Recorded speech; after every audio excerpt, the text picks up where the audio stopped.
And I love what you say. You say what you live on lives on in your life. But it's not just in your life, because as Christians, we believe that we live on into eternity, but we also believe in a generational God. Yes. And so what I live on today will live on in my life, but will also live on in my children. Yeah. And it will ultimately live on in my, in my legacy, whether that's a church or that's a business or that's anything. And so I think that first one really does set the standard for the rest. We also say we love big.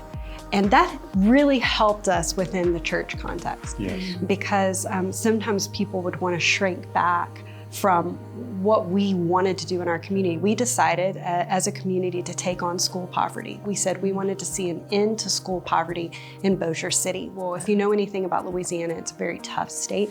It has a lot of poverty that has been there for generation upon generation. And in many of these schools, you have generations living together that have been in poverty forever.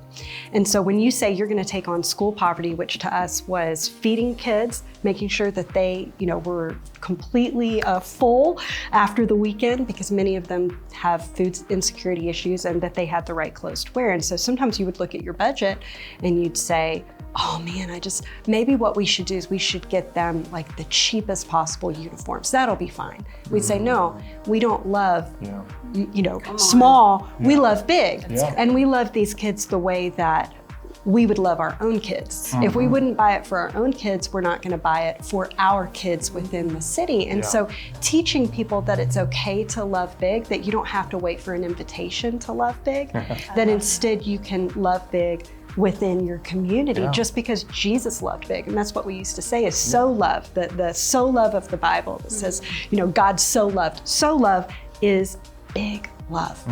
And that's who we're called to be. Yeah.